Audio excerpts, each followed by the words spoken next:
E é o que você falou, ele precisa estar dentro, não dá para o líder sobre uma doença, sobre um tratamento no país, não está envolvido minimamente. E segundo, que conhecendo o perfil de médico, principalmente esse perfil de alguém que gosta de dar aula, ele quer dar o pitaco dele, ele quer o jeito, então precisa estar junto, né?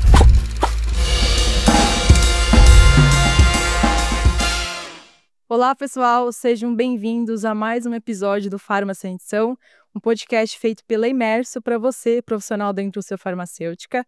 Eu sou Maria Antônia Anacleto, parte do time de comunicação e marketing da Imerso. Aqui comigo hoje tem o Rodrigo Gonçalves. Bom, pessoal, prazer estar aqui com vocês novamente. A gente vai falar de um assunto bastante importante que faz parte do nosso dia a dia pra caramba e que a gente sabe da relevância quando você está estruturando um plano de crescimento na indústria. E para isso, a gente trouxe a Mari. A Mariana Martins, ela é líder de marketing de uma indústria farmacêutica, grande indústria farmacêutica, em doenças raras. E a gente vai falar um bocado de gestão do speaker, que é algo tão importante, tão diferente. Em doenças raras tem suas particularidades, mas tem em geral. Mari, prazer estar aqui de novo contigo. Oi, pessoal, tudo bem? Obrigada. Acho que é um tema bem importante mesmo, super relevante. Vamos tentar explorar e apoiar aí no tema de speakers. Mari, da vez passada que você esteve aqui, a gente falou de um tanto de coisa de doença rara e a gente levantou esse tema. E aí ficou faltando a gente falar. Então, por isso você está aqui de novo, de verdade, é sempre um prazer estar aqui contigo. E eu queria só pedir para quem está nos assistindo, deixar seu like aí, se gostarem do nosso episódio, deixe seu comentário para a gente, algumas perguntas que vocês queiram fazer para outros convidados, sugestões de convidados, vai ser sempre um prazer ver seus comentários. Boa. Para começar, eu queria te perguntar, Mari, na sua jornada na indústria, qual que foi o principal desafio, um dos, que eu acho que, imagino que sejam muitos, que você encontrou em lidar com esse tipo de público, com essa necessidade, né, de conseguir gerir esses speakers que, no final das contas, eles estão lá também fazendo o branding, né, o trabalho da marca mesmo, de representar essa marca. Na verdade, eu tenho um background aí que me favoreceu hoje chegar como, né, na passagem por gerência de produto, líder de marketing, e trazer alguns insights muito importantes da organização de um programa de speakers.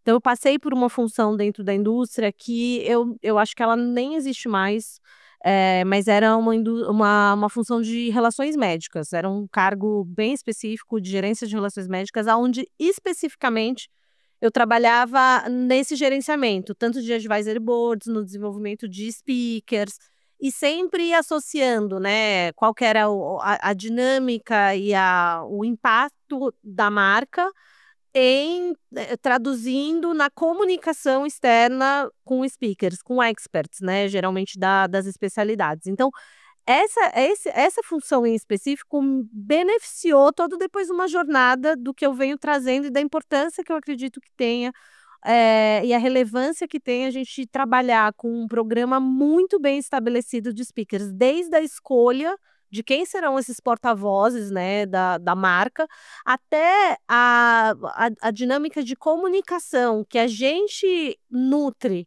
nesses speakers. Então, o que a gente divide com eles, a importância, o propósito estratégico da marca e a relevância que eles vão ter no impacto de dividir o material que é desenvolvido, qual é a colaboração deles. Então, dentro dessa dinâmica, né, acho que teve uma grande evolução na indústria farmacêutica de uma forma geral, mas eu acho que ainda existem alguns desafios e grandes oportunidades. Um deles é sempre manter a credibilidade do conteúdo que você vai dividir, né, e tirar um pouco do viés da indústria, através daquele porta-voz. O valor, né? O valor exatamente do que ele está entregando nessa comunicação. Acho que esse é um grande desafio que a gente tem, provavelmente os meus colegas todos tenham, e sempre fica essa questão, né, porque é um limiar muito, é uma linha muito tênue entre você conseguir realmente ser muito efetivo nessa comunicação com experts e tirar esse viés da marca sempre associada, apesar de que no final do dia É um evento da marca. É um evento e é o que a gente precisa comunicar.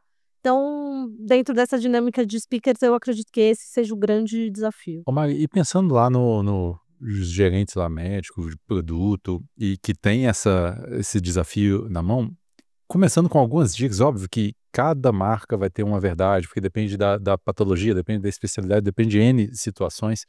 Mas, primeiro, como é que você pensa um número de speakers? Tem um número mágico? Deixa o consultor, o representante trazer nomes? Eu que defino aqui centralmente? Como é que você pensa isso?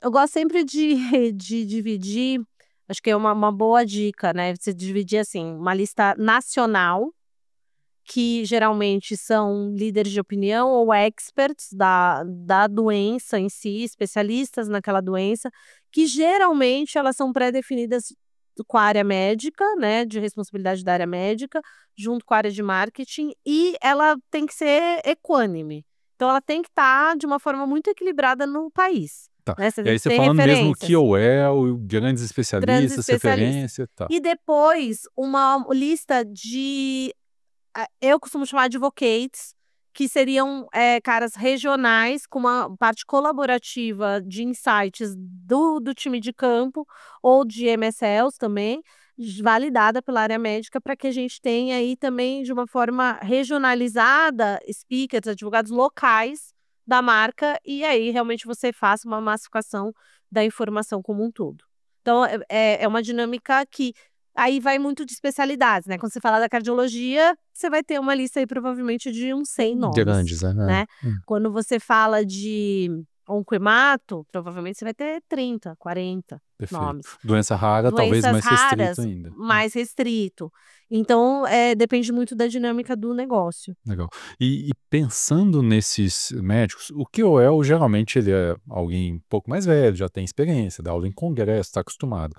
Pensando nessa lista dos advocates mais locais, tem alguns que já falam, que já dão aula, às vezes até em faculdades e tudo mais, mas tem gente que ele é um grande médico, ele começou a estudar aquele assunto, ele está despontando, mas ainda tem ele precisa se desenvolver como speaker, aprender um pouco de didática.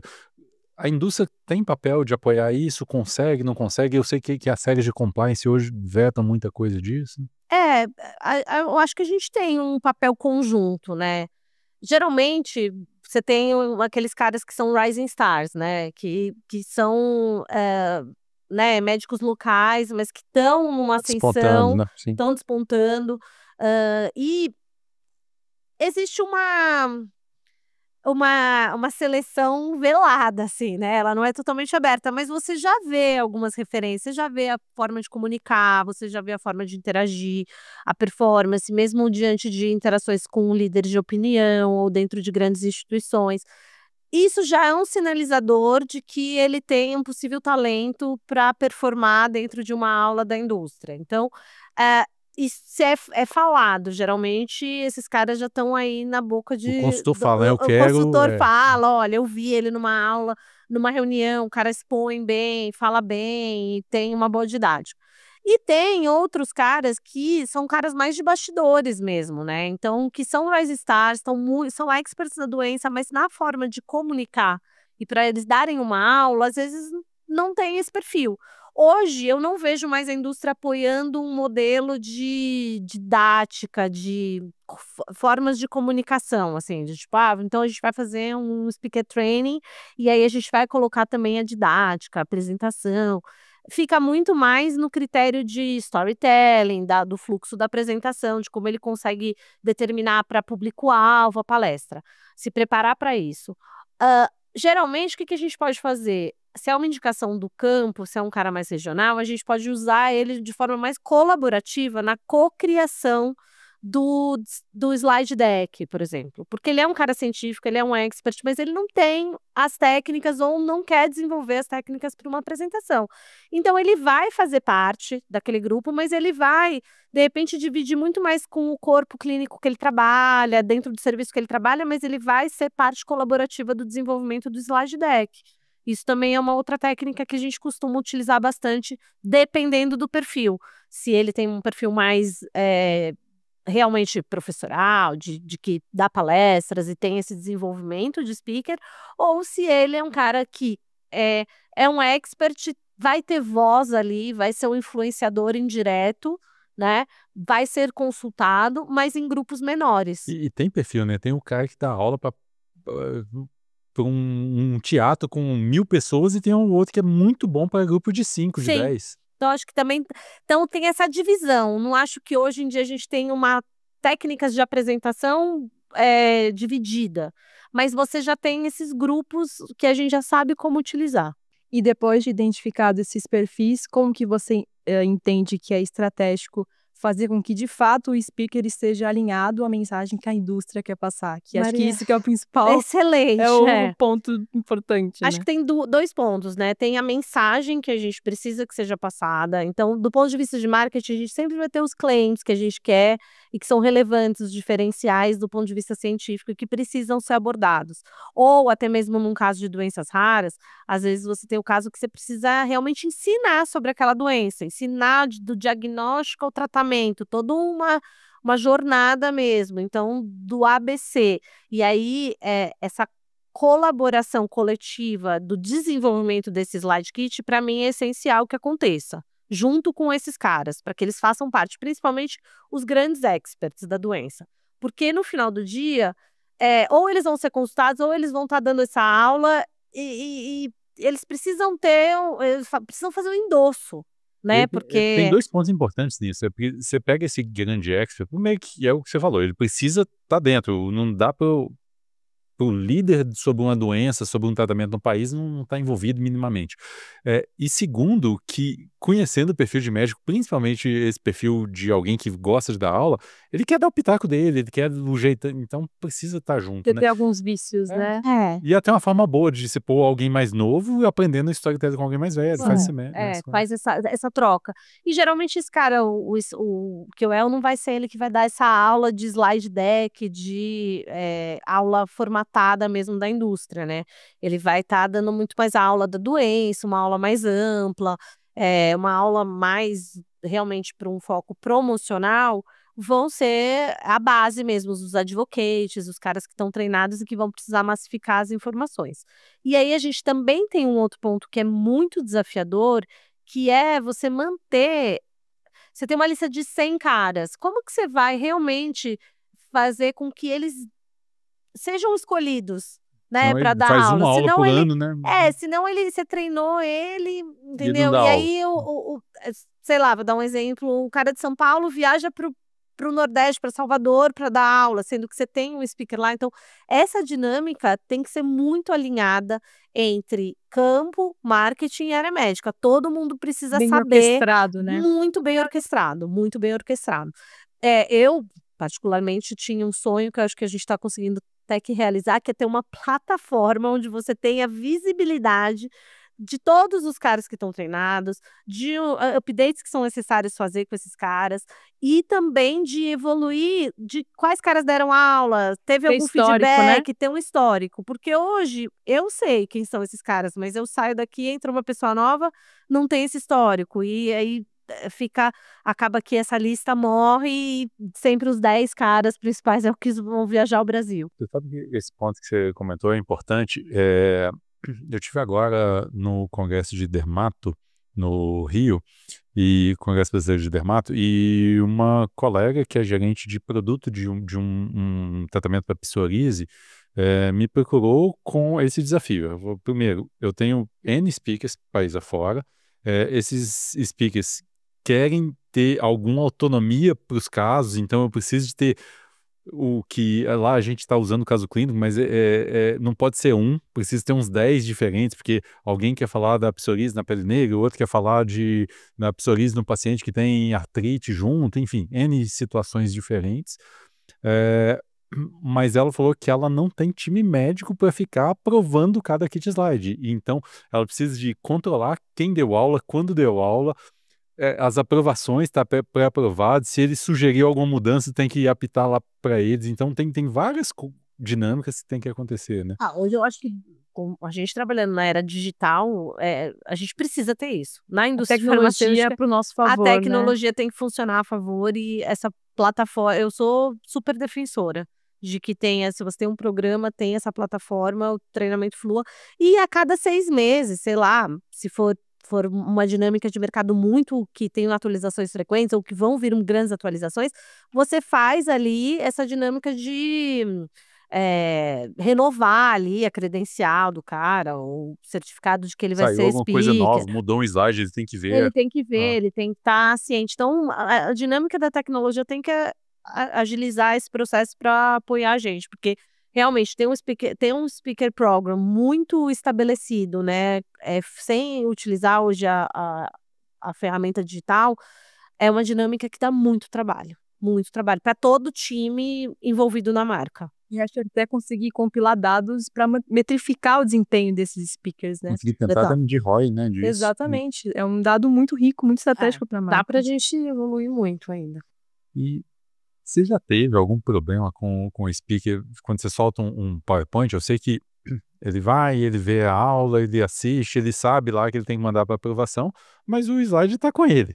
Dele colocar alguma coisa, aí chegar lá é off-label, e aí ter problema, você faz evento promocional, ou normalmente não Não, eu acontece. já tive, na verdade, eu tive casos aonde? Nunca tive um caso que me reportaram isso e que acabou evoluindo, mas eu já tive casos dele mandar essa aula por conta do volume imenso de trabalho, o time médico vê no dia e Fui speaker há muitos anos, eu mandava faltando 2 dias, porque eu era o gente boa que mandava antes. você mandava bem antes, super, super antes. Então, já tive casos da gente pedir para ele não apresentar, assim, na hora, ó. Ele tá colocando a apresentação, fala, ó, eu tirei esse slide, você não vai apresentar. E é uma situação, é chata, é uma delicada, mas era realmente algo muito off-label ou de uma prática que não tinha embasamento ou referência científica que é necessário pra gente. E eu já tive casos que acontecem, que eu acho que é com mais frequência, de que ele não colocou um slide, mas ele fala da prática clínica dele lá. Então, a gente sempre orienta que o disclaimer seja: essa é a minha experiência pessoal, essa é a minha visão e é a minha técnica. Tirando o lado de que a gente é uma aula patrocinada pela indústria, porque isso também pode gerar, se alguém gravar, alguém filmar, nunca aconteceu, mas isso também pode gerar um problema de compliance. É muito delicado a questão de slide deck ser super aprovado, referenciado, ela é uma prática muito vista do ponto de vista de auditoria dentro da indústria. É Então, um assim, terceiro falando pela marca, né? o compliance fica muito em cima. Então, realmente é um desafio e um ponto de muita atenção. Muita atenção. Realmente, de novo, né? Se a gente tiver essa ferramenta onde a gente tem ali, ele baixa aquela aula e a gente tem a responsabilidade que ele assinou, que é aquela aula que ele vai dar, eu tô totalmente coberta? Não, mas se ele colocar algo novo lá, ele assinou que ele não ia colocar e que ele tá ciente que ele não pode colocar. Então, aí é o risco compartilhado, né? Então, acho que isso também facilita aí a nossa vida do lado da indústria. Como é que você vê o time de campo tocando essas aulas lá sozinho? Ou com você não acontece? Olha, comigo acontece, eu já trabalhei em várias dinâmicas de time de campo. Quando você fala, então, de um time maior, de 120 caras, de retail, um produto mais massificado, mas que tem uma ciência grande, tem uma dinâmica mais complexa do time de campo tocar sem ter uma responsabilidade da área médica, que vai ter, né, sempre vai ter, né, a responsabilidade da área médica de revisar, mas de estar acompanhando, principalmente em eventos mais complexos, com mais pessoas, não aqueles É o mini eventos meet que ele menores. faz, pequeno. O que a indústria já colocou, e que eu acho que é uma prática que está sendo muito abordada, é que o time de campo não possa fazer reuniões acima de 20 a 30 pessoas, porque aí você consegue blindar um pouco o caso de qualquer problema como esse. Mas em doenças raras, como eu já disse anteriormente, o time de campo é muito expert. Os caras são muito fera do ponto de vista científico, muito preparados, muito bem, com a ciência muito bem estabelecida, com um alto conhecimento. Então, eu não vejo um risco tão grande do gerenciamento dessas aulas, desses mini-meets acontecerem com um deck, um slide deck aprovado, e eu vejo com mais tranquilidade hoje na minha realidade. Pensando nesse cenário da doença rara, a dinâmica é a mesma coisa? Como você mistura? Porque na Rara tem lá hoje, sei lá, na doença que você trabalha, deve ter 30 pessoas que sabem muito da doença no Brasil, e aí tem os Rising Stars, tem outras pessoas vindo, estudando. Como é que faz essa mescla? A mesma coisa ou mais difícil? Eu acho que, assim, já foi mais difícil, né, quando a gente fala principalmente da neurologia, e na área que eu atuo hoje tem a neurologia muscular, que é muito específica, então você realmente tem um grupo muito seleto, né, aí para gerenciar esses treinamentos ou essas palestras. Na cardiologia, hoje, a gente está com um grupo um pouco mais amplo, né? Tem um core de experts total aí, nesse número, 10, 20 no Brasil, realmente. Mas você tem muitos caras que hoje falam Estudam, que conhecem, estudam, né? que falam de cardiomiopatia, né? Insuficiência cardíaca, que querendo ou não, tem aí agora um punch e tem um histórico Sim. dessa jornada desse paciente, dessa doença para aprender. Então, eu acredito que a dinâmica seja um pouco mais fácil e a amplitude desse número vá mais rápido, aconteça mais rápido. E você acha que quanto mais expert é mais difícil de conseguir, não moldar esse speaker, mas conseguir fazer essa cocriação? Quanto mais expert for, ou é um mito, vamos dizer Eu acho que assim? sim, eu acho que sim, porque até porque essa cocriação desse slide kit, na indústria geralmente ele vem, na multinacional ele vem da global pra gente, né, e a gente adequa a realidade do país com as referências, e aí a gente tem já um padrão para acontecer, e aí quanto mais experts você tem e você envolve ali para cocriação, de repente você pode criar um elefante branco, né? Às vezes você tem 30 slides, você saiu de lá com 90, não resolveu a tua vida. Mas acho que hoje, vindo muito embasado já dentro de uma realidade de discussões internacionais, e esses caras estando entre 10 e 20 pessoas você discutindo, é sempre muito produtivo, é muito rico. E fazer com que eles realmente colaborem, participem, endossa e dá mais Com credibilidade, certeza. tira o viés novamente, né, da gente estar só a indústria fazendo um patrocínio ali de claimer, basicamente. E eu acho que a mensagem ela chega mais redonda, ela chega melhor para a massa que precisa realmente ser educada no assunto. Nesse ponto uma coisa interessante, eu sei que vocês fazem isso, a gente até participou, fez isso junto com vocês recente, de quando você está criando o kit slide, obviamente você já faz uma pré-seleção, separa, monta um storytelling, põe todo mundo na sala e todo mundo dá os seus pitacos e muda. E primeiro, vem ideias muito boas, coisas que a gente não pensou, é legal, quando você está construindo um storytelling, muitas vezes lá para o especialista ele pensa, eu faria um pouquinho diferente e melhora, obviamente, mas principalmente eu acho que aí o maior ganho é todo mundo meio que assina, todo mundo valida aquele storytelling, então, porque não acontece, eu faria diferente, não, você estava lá, você teve a oportunidade, né, então, Não, bom, vou ser super repetitiva, mas a parte colaborativa com eles e de cocriação, né, de incluir às vezes eh, realidades, né, ou diretrizes brasileiras é muito importante, é muito rico.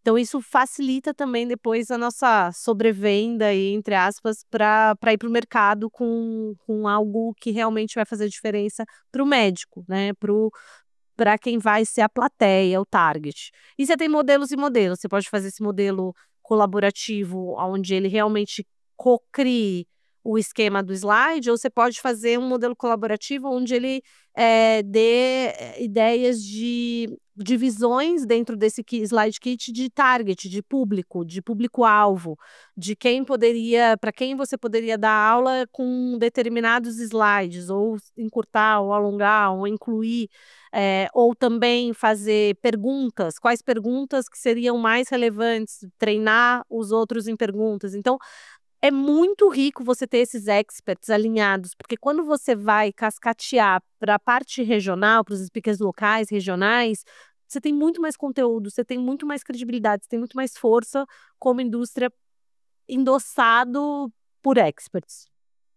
Pensando na realidade principalmente de raras, em que você tem alguns experts no Brasil, você tem lá em amiloidose especificamente, você tem gente reconhecida internacionalmente, muito boa. É, como fazer esse colega entender que às vezes uma aula que ele está dando é para alguém que não conhece amiloidose, é muito mais simples, quase tipo, freia bem mais atrás a Adequar a coisa. mensagem, o discurso. É o Como briefing, fazer né, isso? gente? O briefing é Exato, é tudo. E aí o tudo. briefing é da indústria, não querendo ou não. Então, assim, ó, eu já trabalhei em alguns formatos interessantes também, que é você ter, vai, 2, 3 briefings diferentes, com públicos-alvos diferentes, já setados ali, já alinhados, que você pode dividir com a sua força de campo e ele pode analisar ali quando ele vai organizar um mini meeting, por exemplo. Então ele vai organizar com um preceptor. Como que é o público, né? O que que eles querem entender? E aí ele já tem mais ou menos uma ideia de briefing. Ou realmente a área médica entender qual que é a necessidade, né, daquela palestra, daquele evento que vai rolar, e aí perguntar qual que é o público-alvo. São os caras, a gente tem alguns segmentos, né, de personas, então eles já vão saber determinar aí quais são as características e o que a gente precisa abordar. E aí, eu acho que é algo que ainda não está tão azeitado, mas você ter esse slide kit é realmente separado, Segmentado ali, né? E segmentado talvez até o por. perfil do speaker, esse cara tá mais à frente, pode ir com alguém um pouco mais inicial na doença, né? Por especialidades, talvez, ou por perfil mesmo de conhecimento da doença, enfim. Mas, geralmente, esse slide deck é de uma forma, ele é o mais macro, né? Ele funciona de uma forma mais macro, para você ter aí uma dinâmica que atinge a maior parte do público, se você tiver um público misto dentro da plateia. Quando a gente tiver muito mais específico, aí a gente está falando de eventos mais desenhados como simpósios, grandes eventos, que aí eu acho que o briefing muda e a gente não vai usar esse slide deck, né? A gente vai usar Algo algo específico para aquele específico que o evento. próprio palestrante vai desenvolver e a área médica vai rever essa aula. Mais uma coisa, quando o médico te manda aula lá no dia a dia, eu sei que isso é muito mais da área médica, mas como fazer lá o colega, ó, tem que voltar e referenciar tudo, tem que referenciar essa foto que você colocou, como é que tem sido a reação dos colegas em É, relação a isso? eu já trabalhei com diversos gerentes médicos, então alguns mandavam voltar e pediam para o cara referenciar, outros referenciavam a aula inteira. Outros, a gente ajudava com as referências que a gente tem internas. Aí assim, aí a gente já está falando de uma aula que é muito específica, que é para um simpósio ou para uma palestra. O que facilita a vida do gerente médico, por vezes, é ele ter um slide kit da Global, de grandes palestrantes internacionais, que ele possa dividir com esse cara para que ele use o máximo daquele conteúdo onde ele Já já está vai ter as referenciado, já está referências. pronto. E sempre antes, no briefing, colocar quanto importante tem que ter as referências em todos os slides, enfim, para que a aula seja validada. Acho que isso tem até no contrato deles, se eu não me engano, mas tem que sempre lembrar. E para o dia a dia, o que você acha que tem funcionado mais? Discussão de caso, aula, misto, como é que você tem visto? Eu acho que ainda tem um perfil, por exemplo, hoje na área que eu estou de amiloidose, tem um perfil local, regional, que precisa desses mini meetings menores para uma discussão mais de forma geral da doença e da disponibilidade que tem hoje de tratamento. Funciona até como um ponto mais de awareness e a necessidade desse cara aprender e de diagnosticar. Então tem esse espaço, né, dentro da área que eu estou. Mas eu acredito que para discussões mais amplas ou high level, né, que você tem experts, a troca de casos clínicos, né, O médico sempre aprende muito com o ele caso, aprende né? muito e tem uma troca muito interessante, você vê na prática mesmo ali o que vai acontecer. Se tiver interação ainda, sabe, interação da plateia, melhor ainda. Se tiver um residual depois para abrir para troca entre os experts, Quanto mais melhor engajamento e ainda. interação, Então, melhor. quanto mais for fluido e for de troca, melhor. E quanto menor o tempo dessa palestra, melhor ainda. Então, acho que está um pouco assim. O que é o tempo ideal? Olha, existem pesquisas, né, que mostram que 13 minutos numa aula de simpósio para uma discussão sem interação, sem troca, é o ideal. Depois disso, ninguém mais presta atenção e aí você perdeu a plateia. Não acontece, né? Eu não vejo nenhuma. Por exemplo, hoje, se você vai pegar da indústria, as sociedades vendem simpósios de 1 hora, 1 hora e 20, 1 hora e meia. Então a gente sempre tem que ficar, acaba se reinventando e deixando muito na mão dessa interação, porque daí eu acho que você tem um respiro e tem um residual maior. Mas quando você fala de digital, por exemplo, de vídeo, não dá para ser mais de Uma meia aulona de hora uma com hora, né? toda a discussão, sabe? Não tem como. É muito tempo, né? Ainda mais que à noite, É. pessoa jantando, câmera fechada. Exatamente. Não, É. não dá, não dá, não dá. Uma coisa que eu sei que acontece na sua área, trabalho com neuro e com cardio, mas acontece em todas as áreas. Então você pega lá o dermato que tem que juntar o reumato, o cardio que junta o endócrino, o nefro, enfim. Como é que você vê essa mistura de especialidades e aí você acha que funciona, sei lá, um neuro dando aula para o cardio, eu tenho que trazer um cardio junto, dá para um endócrino dar aula de diabetes para um cardio, dá para o cardio falar de risco cardiovascular. Como é que você vê isso? Eu sou muito a favor, né? Para mim sempre funciona. A multiespecialidade, multidisciplinaridade, para mim é sempre muito válido. Então, se você consegue fazer um painel dinâmico e ainda que tem fit, né? Porque tem dessas também, né? Os caras, às vezes você precisa ser um pouco Político, né? político, mas aí você põe duas pessoas que não têm o fit, não estão não têm a mesma pegada. Mas se você consegue montar um painel dinâmico, multiespecialidades, disciplinas diferentes, visões diferentes, ainda ter um caso clínico onde todos conseguem interagir, o ganho é imenso. Eu sou super a favor. Nem sempre a gente consegue, né? Acho que a cardiologia, por ela ter a cardiologia e a neuro, né, que são especialidades que têm uma clínica muito forte, a parte clínica muito desenvolvida, consegue interagir e emergir ali, flutuar em várias outras especialidades também. Mas existem outras especialidades que têm um pouquinho mais de dificuldade de Mas, você fazer, né? na minha impressão, toda vez que eu vi esse tipo de evento, eu acho que ele funciona bem quando tem também por exemplo, vou ter uma dupla, um trio, mas eu tenho alguém da especialidade. Porque eu pegar um neuro e jogar ele na cova dos leões, né? Joga ele para dar uma Uhum. aula pro cardio, a não ser que ele seja.